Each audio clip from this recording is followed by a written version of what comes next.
जो भगवद वाणी का श्रवण करके मनन नहीं करता तो विशेष लाभ नहीं होता।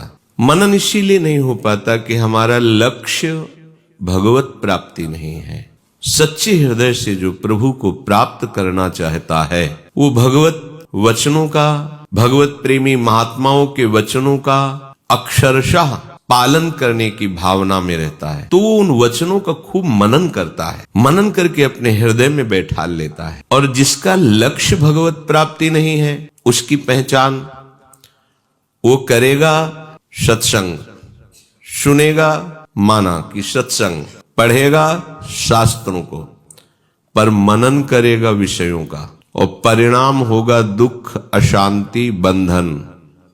बैठा लीजिए हृदय में। जिसका लक्ष्य भगवत प्राप्ति नहीं है वो अपने हृदय को पहचाने, माना कि वो शास्त्र पढ़ के सत्संग भी करा सकता है, प्रवचन कर सकता है, प्रवचन सुन सकता है, शास्त्र स्वाध्याय कर सकता है, पर मनन विषयों का ही होगा। देख लेना, हृदय को देख लेना।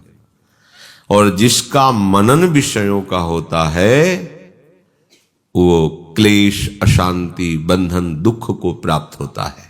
इसीलिए कहीं कहीं संतों के वचनों में कि आप चारों वेद कंठस्थ कर लो, 18 पुराण कंठस्थ कर लो, पर यदि प्रभु के चरणों में अनुराग नहीं तो सब व्यर्थ है। जोग कुजोग, ज्ञान अज्ञानु, जहां नहीं राम प्रेम परधानु। इसका रहस्य यही है। प्रभु से अपनापन ना होने के कारण शरीर से अपनापन रहता है। शरीर से अपनापन होने के कारण मन 5 ज्ञानेंद्रियों सहित शब्द स्पर्श रूप रस का ही मनन करता है। ये मनन जब तक रुकेगा नहीं तब तक संसार चक्र नहीं रुकेगा। अनन्य चेता सततम यो माम स्मरति नित्यशः। स्मरण, मनन, चिंतन अनन्य, अन्य ना, केवल प्रभु का। तो जो सदगुरुदेव के आश्रित होकर, आश्रित वही होगा जिसका लक्ष्य है भगवत प्राप्ति, नहीं तो सदगुरुदेव का आश्रय नहीं माना जाएगा। भले दीक्षा ले लीजिए, यदि भगवत प्राप्ति लक्ष्य नहीं है तो आप उनके विमुख आचरण करेंगे तो आश्रित कहां हो गए। आश्रय तभी माना जाएगा जब उनके वचन के अनुसार आचरण हो। वो तभी आप कर सकते हैं जब आपका लक्ष्य बन गया भगवत प्राप्ति। मुझे जैसे भी प्रभु प्राप्त होना चाहिए, आप आदेश करो, मैं प्राण न्यौछावर करने के लिए तैयार हूं। आप आज्ञा करो, अब जो ही कहें करें हम सोई। बस आप आज्ञा, मुझे प्रभु चाहिए, मुझे प्रियालाल चाहिए, आप आज्ञा कीजिए। मेरा जीवन, मेरा प्राण, मेरा सर्वस्व आपकी आज्ञा पर न्यौछावर है। अब उसका शास्त्र स्वाध्याय, सत्संग और सेवा संबंधी चेष्टाएं सफल हुई। क्यों? अब उसका मनन बनने लगा। जो ही मनन हुआ तेरी धारणा पुष्ट होने लगी। बस धारणा पुष्ट हुई, भगवत प्राप्ति दूर नहीं है। शास्त्र स्वाध्याय, सत्संग तो मनन प्रियालाल का, प्रियालाल का मनन सेवन तो परिणाम तत्वबोध, भगवत प्रेम। शास्त्र स्वाध्याय, प्रवचन, मनन विषयों का परिणाम दुख, क्लेश, बंधन, अशांति। बैठा लीजिए, हृदय को देख लीजिए। प्रभु जो उपदेश कर रहे हैं उसका हम श्रद्धा विश्वास पूर्वक श्रवण करें, मनन करें और धारणा में उतारें, उसे आचरण में उतारें।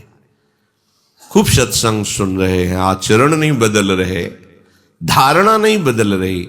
यही धारणा में स्त्रियों में, पुरुषों और इंद्रियजन्य भोगों में सुख है, यही धारणा मिटा दो तो जीवन मुक्त हो जाओगे, परमानंद में निमग्न हो जाओगे। भगवान का उपदेश भगवत प्रेम प्राप्ति के लिए, भगवदानंद की प्राप्ति के लिए है। प्रभु कह रहे हैं यतयः संसित व्रताः, जो अहिंसा, सत्य, आस्तेय, ब्रह्मचर्य, अपरिग्रह, इन 5 महाव्रतों का पालन करता है। बहुत बड़ी यज्ञ है। मन वचन कर्म से किसी भी जीव की हिंसा ना होने पावे। सत्य श्री भगवान हैं, उन्हीं का नाम रूप लीला गुण ही हमारे हर इंद्रिय का विषय होना चाहिए। जो ज्ञान इंद्रियां हैं वो केवल हमारे प्रभु से जुड़ी होनी चाहिए, यही सत्य है। व्यवहार काल में इन्हीं सत्य प्रभु को लेकर ही हम जो व्यवहार करेंगे वो सब भगवत सेवा हो जाएगी, भगवत स्वरूप हो जाएगा। किसी की चोरी ना करें। बड़ा विस्तार है इसका चोरी का। किसी की बात को लेकर अपनी छाप लगाकर सम्मान प्राप्त करना यह भी चोरी है। बहुत तरह से किसी भी तरह हमारे अहम का पोषण नहीं होना चाहिए। इसी अहम के गलित होने पर भगवत राज्य में प्रवेश होता है। और असावधान उपासक प्रायः हर नाटक वही करता है जिससे अहंकार पुष्ट हो। हमें शरीर निर्वाह की भी चिंता नहीं करनी, वो विश्वंबर भगवान देखते हैं। पोषण भरन चिंत कराहि, श्री हरिवंश विभो बिलसाहि, श्री वृंदावन की माधुरी। हमें अपनी स्वयं व्यवस्था नहीं करनी। यदि निवृत्ति मार्ग के उपासक हैं तो हमें अपनी स्वयं व्यवस्था नहीं करनी। हमारी शरीर, मन, स्वभाव अब सब कुछ प्रभु के चरणों में समर्पित हो, जैसे चाहे वैसे रखें। पोषण भरन चिंत कराए, श्री हरिवंश विभो बिलसाए, श्री वृंदावन की माधुरी। यदि अपने भी शरीर पोषण के लिए किसी से मांग की तो हमारे यहां निषेध किया गया है। केतिक आयु केतिक जीवन, काहे विनाशत काज हटकत। कितना तुम्हारा जीवन है, काहे को तुम दूसरे के आगे देखे मैं जोरे हाथ लटकत, हाथ जोड़कर हाथ फैलाना। केतिक आयु, कितना जीवन है, क्यों अपने इस परमार्थ के कार्य को नष्ट कर रहे हो मांग करके। प्रभु विश्वंभर है, सबका भरण पोषण करते हैं, फिर आप उनके दास हैं। कोई प्रयास नहीं, पूरा प्रयास प्रभु के चरणारविंद की प्राप्ति का। अब इस शरीर को कैसे वस्त्र देना है, कैसे भोजन देना है, कैसे रखना है, ये उनकी व्यवस्था है। हमारा उसमें किसी भी तरह का कोई भी राग नहीं होना चाहिए, ये उनकी व्यवस्था है। ये शरणागत है, जैसे चाहे वैसे रखें। तो अपरिग्रह उपासक को इस बात पर ध्यान देना चाहिए, महाव्रत है, हमें नहीं मांगना, हमें भोग सामग्री का संग्रह नहीं करना। हरि गुरु के आश्रित हैं, जैसा वो विधान करें उसी में हम राजी हैं। तो अपरिग्रह का सवाल ही नहीं होता। और एक और शब्द आता उपग्रह, बार बार खाना पीना, ये उपासना के योग्य नहीं आचरण है। जो भी मुंह में डाल लिया, ये खाया, कभी ये पिया, कभी एक नियत समय होना चाहिए पानी भी पीने का। उपासक कैसा नहीं होता कि हर समय वो खाता पीता रहता, नहीं, जल पीने का भी उसका समय होता है, बस उसी समय जल की याद आएगी। भोजन पाने का एक समय है, उसे बार बार अगर कुछ प्रसाद मिलता है बार बार उसको रख लेते हैं, अपने समय से पाते हैं। बार बार मुंह अशुद्ध रहेगा, बार बार जिह्वा वस्तुओं का स्वाद लेगी तो नाम का स्वाद कैसे होगा। पूज्य राधा बाबा तो एक बार ही भोजन, एक बार ही जल, बाल्टी में जल आता था, जितने गिलास उतने ही गिलास अंदर डाल लिया, खत्म 24 घंटे। चलो अलग भाव है, अगर आपकी ऐसी सामर्थ्य नहीं तो एक नियत समय होना चाहिए। सुबह इतना पी लिया, दोपहर के इतना, शाम के इतना, जल का एक, भोजन का एक समय। बार बार वो एकदम देखते हैं कोई बोतल एक घूंट, ये दलित दुराए है। उपासक के जीवन में संसारी पुरुषों को होता रहता है, ओ थोड़ा थोड़ा पानी जाना चाहिए, स्वास्थ्य क्या करेंगे ऐसे स्वास्थ्य का, जो बार बार पानी की याद करावे, भोजन की याद करावे, विषयों का चिंतन करावे। नहीं, उपासक की ऐसी ले बोतल, बिस्कुट, नमकीन, हाँ एक बिस्कुट, हाँ, ये चिड़िया थोड़ी चुना रहे हो, मन का पोषण थोड़ी करना है, मन को मारना है। ये उपग्रह बार बार खाना पीना ये उपासक के लिए बिल्कुल ठीक नहीं। आप भगवत मार्ग के पथिक हो, अपने जीवन को खिलवाड़ में मत फंसाओ। सच्ची मानिए, कई कई दिन गंगा जल से ही जीवन चलाओ। कभी भगवत कृपा से कि भोजन नहीं मिला तो हम ढीले हैं या चेहरा उदास है, कभी नहीं होगा। जब आपका भगवत चिंतन से हृदय परिपक्व रहेगा ना, पुष्ट रहेगा ना, तो मुख प्रसन्न तन तेज विराजा। एक मुख में अद्भुत भागवतिक प्रसन्नता होती उपासक के। ऐसे खिन्न भिन्न छिन्न ये सब क्षणे रुष्टा क्षणे तुष्टा रुष्टा तुष्टा, ये उपासक की गति नहीं होती। यतयः संसित व्रताहा, ये महान व्रत है, ये तीक्ष्ण व्रत है। ये कोई भगवत प्राप्ति करने की ठान ली है जिसने, वही ये व्रत रह सकता है। और कुटू सिंघाड़े के आटा वाला व्रत तो सब रह लेंगे। ये व्रत कोई वही उपासक रह सकता है जिसने ठान लिया है जीवित मर जाए उलट आप में समाए। हाँ, कैसे अमृत में वचन है, जीवित मर जाए उलट आप में समाए। भगवदानंद के लिए व्याकुल हृदय वाला उपासक कुछ अच्छा नहीं लगता। ये स्थिति प्राप्त करने के लिए आपको ऐसे ही आचरण करने पड़ेंगे।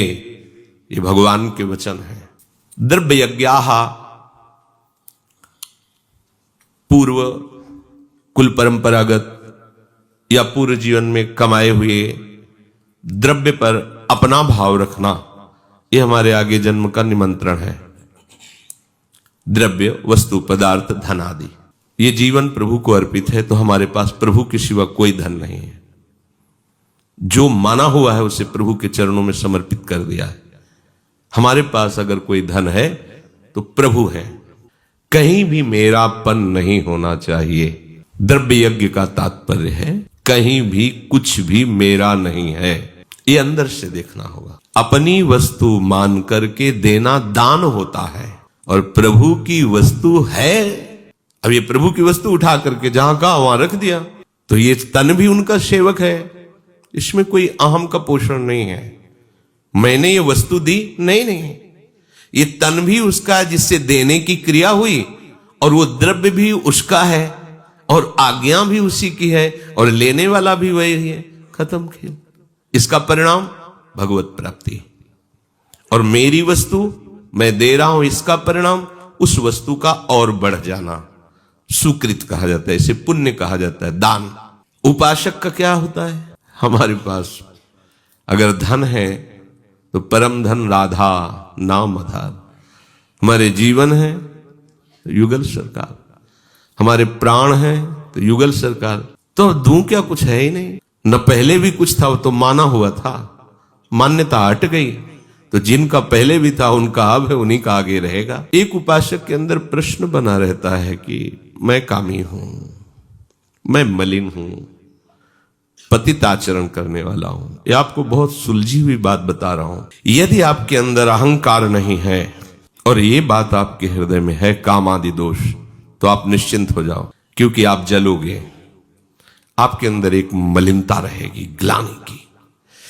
मैं कितना नीच हूं, मेरे ऊपर कितनी कृपा है, फिर मैं कितना नीच हूं। ये आपको श्री जी तक पहुंचा देगा, निर्विकार कर देगा। जब अहंकार होता है, मैं कामी, ऐसा कैसे हो सकता है, वो काम को छुपाता है। बस अब इसका पतन शुरू, ये समझना होगा। कितना भी तुम्हारा मन मलिन हो, पर स्वीकृति हो इस बात की कि नहीं मैं नीच हूं, पतित हूं, ये स्वीकृति हो, बस काम बन गया आपका। ये अहंकार स्वीकृति नहीं होने देता। महान दोषों को छुपा कर वो अपने गुण को प्रकाशित करता जो है नहीं, उसे दंभ कहते हैं, पाखंड कहते हैं। भगवत प्राप्ति क्या, भक्ति नहीं प्राप्त हो पाएगी। साधारण भक्ति नहीं आएगी, शुद्ध भक्ति या प्रेम लक्षणा, ये तो बहुत आगे की बात है। बिन विवेक वैराग्य भक्ति बिन सत्य नये को मानो, भगवद विमुख कपट चतुराई सो पाखंड नहीं जानो। कौन मानता है आचार्य वाणियों को? मनमानी आचरण, बस जैसे सम्मान हो, जैसे पैर पूजें, जैसे लोग हमें मनचाही वस्तुएं दें और हमारा नाम हो जाए। बड़ा ये विष भरा है हृदय में, और इसी का पोषण करने के लिए पूरा जीवन नष्ट कर देता है। हरि गुरु आज्ञा को रौंदता हुआ मनमानी आचरण करता है उपासक, इसलिए सावधान। तो यहां जो द्रव्य यज्ञ का संकेत है, वो माने हुए जितनी भी पदार्थ वस्तु द्रव्य आदि है, उसकी मान्यता हटाइए, तभी तो प्रभु में मान्यता होगी।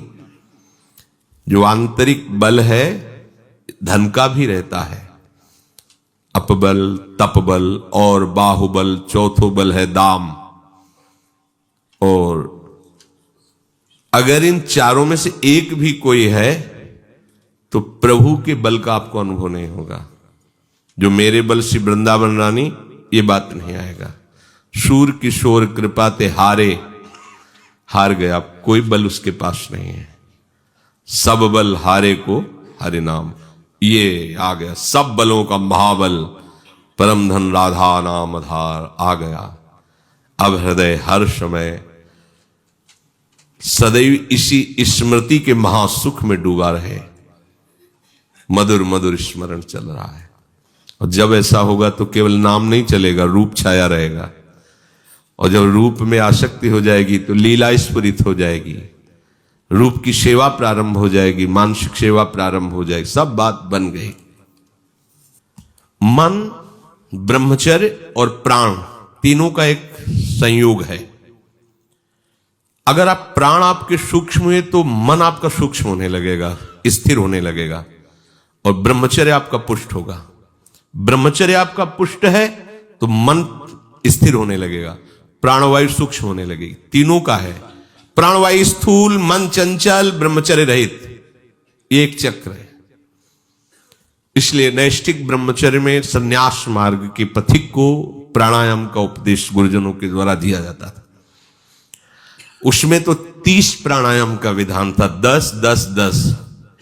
वो अपनी नई अवस्था थी तो उनका जब 30 में, तो हम इसका और आगे बढ़ाए तो 90 प्राणायाम तक, 10 10 10 10 10 90। शाय मच जाती थी, शांत। प्राणायाम भूख को मिटाता है, शरीर के दर्द को मिटाता है, प्राणों को सूक्ष्म करके जिस मंत्र का जो गुरुदेव ने उपदेश दिया, ऐसे मंत्र ऐसा लगता मानो नृत्य कर रहा हो, शांत एकदम। प्राणवायु शमन, प्राणवायु शमन हो गई। इसका तात्पर्य कि ऐसे आटा लगाया जाए, उड़ न पावे आटा। श्वास की गति सुनाई देने की तो बात जाने दो, ऐसे अगर रखा जाए तो उड़ेगा भी नहीं। प्राणवायु इतनी शांत, जहां बैठ गया बैठ, घंटों बिल्कुल एकदम बिल्कुल निश्चेष्ट। ब्रह्मचर्य नहीं है तो प्राणायाम में कदम नहीं रख सकता हो। अगर करता है तो बीमार हो जाएगा। दमा, श्वास, कमर दर्द, टांग दर्द, कई तरह से परेशानियां हो जाएंगी। ये प्राण का स्थान ऊपर होता है, यहां हृदय। अपान का स्थान बिल्कुल नीचे होता है, गुदा द्वार में। श्वास को बाहर निकालते समय वायु की गति ऊपर की ओर तथा श्वास को भीतर ले जाते समय वायु की गति नीचे की ओर होती है। श्वास को बाहर निकालना प्राण का कार्य है और श्वास को भीतर ले जाना अपान का कार्य है। बाहर की वायु को बाईं नासिका चंद्र नाड़ी के द्वारा भीतर ले जाते हैं। दाहिने सुर को इसे बंद कर। अब इसमें नाम चल रहा है, मंत्र चल रहा है, उसका हिसाब होता है। बस रोक लिया। अब न प्राणवायु बाहर से अंदर जा रही, न अंदर से बाहर। इसे रोका, इसे कुंभक कहते हैं। यह निरोग अवस्था भी प्रदान करता है और भागवती आध्यात्मिक शक्ति भी बढ़ाता है। वायु हृदय में स्थित प्राणवायु को लेकर नाभ से होती हुई स्वाभाविक अपान में लीन हो जाती है। ये खींच, इसे पूरक कहते हैं। फिर प्राणवायु अपान वायु दोनों गतियों को रोक देना कुंभक कहते हैं। और फिर उसके विपरीत नासिका से छोड़ना, उसे रेचक कहते हैं। पूरक, कुंभक, रेचक, रेचक, कुंभक, पूरक, ऐसे क्रम चलता रहता है। प्राणवायु सूक्ष्म, ऐसा नहीं सब आनंद का विषय है, पर कभी कोई भूल से भी इसे शुरुआत मत करना, क्योंकि इसके बहुत से नियम हैं और ये किसी प्राणायाम परायण योगी के समीप ही इसका अभ्यास किया जा सकता है। जैसे आपने आधा घंटा प्राणवायु का संशोधन किया, पद्मासन में बैठे, ये साधारण आसनों में नहीं होता है। जैसे लोग पुष्पस करते हैं वो अलग चीज है। सिद्धासन या पद्मासन, मेरुदंड एकदम से, ये कोई साधारण बातें नहीं। आप आसन से उठे और पानी पी लिया, अब आप बिगड़ जाएगी प्राणवायु। हिचके आना, गैस बनना, बहुत तरह से वायु रोग बढ़ जाना, बहुत, ये सबकी गति की बात नहीं है। ये तो केवल प्रसंग आया तो उसे सुन लीजिए। तो जो इस तरह से पूरक, कुंभक, रेचक ऐसे करते हैं तो प्राणायाम परायण, वो प्राणायाम रूपी यज्ञ करते हैं। तो इसका भक्ति में क्या स्वरूप है? हम सीधे प्राणवायु की तरफ केवल बात करते हैं। प्राण, अपान, व्यान, उदान, समान सब तुम्हारे पवित्र और सूक्ष्म हो जाएंगे। आराम से बैठ गए, जैसे भी कुर्सी में बैठ जाओ, सोफा में बैठ जाओ, जमीन में बैठ जाओ, जैसी तुम्हारी हालत हो शरीर की, बस आप ध्यान दो कि आपका नाम कितना चल रहा है। आराम से श्वास, कोई पकड़ने की जरूरत नहीं। ये जरूर करना चाहिए, ये इसका हम आदर करते हैं। ऊपर की श्वास खींच रहे, मतलब अंदर वायु भर रहे, तो कितने नाम लिए? अधिक से अधिक और लो। यदि जवान शरीर नहीं है तो आगे वाली बात मत करना।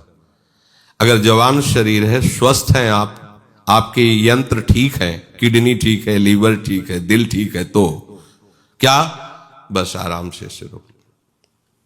फिर कितने नाम जप किए, फिर आराम से छोड़ दो, पकड़ने की कोई जरूरत नहीं। अपने आप प्राणवायु आपकी शुद्ध हो जाएगी। अगर आपके शरीर में कोई भी विकार है तो आप खींच सकते हैं और आराम से छोड़ सकते हैं, रोकिएगा नहीं। ये तो कर सकते हैं, कोई भी कर सकते हैं। इसमें अपने भजन की भी वृद्धि होगी और शरीर भी स्वस्थ रहेगा। पकड़ने की जरूरत नहीं, फुसफस करने की जरूरत नहीं। जितने नाम जप सके खींच लिए, फिर छोड़ दिए। आराम से नाम जप करते हुए आप 10 मिनट ऐसे 20 मिनट अभ्यास करें, देखें आपको कितना आनंद आएगा। देख लो, मन आपका शांत हो जाएगा। आप देख लेना, ये अनुभव की बात कहते हैं। देख लेना, आपका मन शांत होने लगेगा। जैसे वायु छोड़ी, रोक लिया, ये बाह्य कुंभक है, बिल्कुल वायु अंदर नहीं, बाहर। अब रोक लिया, देखो एकदम प्राण व्याकुल होंगे, वो आपको स्वस्थ करेंगे, आपके अंदर के विकार को नष्ट करेंगे। फिर जोर से, अब फिर रोक लिया, शरीर स्वस्थ रहेगा और भजन में मन लगेगा, पक्का। ये तो अनुभव की बात कहते हैं आपको, पक्का बहुत आनंद आता है। अगर शरीर आपके सिस्टम ठीक नहीं है तो राधा राधा राधा राधा राधा राधा राधा सब ठीक हो जाएगा, सब सूक्ष्म हो जाएगा। जब भाव बढ़ता है ना तो शरीर की शुद्धि नहीं रहती भैया, शरीर की शुद्धि, दिमाग काम करना बंद कर देता है। कौन देखे कि कौन सा प्राण, अपान, व्यान, समान, उदान सब चले जाते हैं, राधा राधा राधा राधा। पर यदि शरीर ठीक है और आपको ब्रह्मचर्य बहुत समय तक संभाल के रखना है तो थोड़ा आसनों पे बैठकर ऐसा करें तो कोई निषेध नहीं, क्योंकि उस समय हमारा भगवत चिंतन चल रहा है।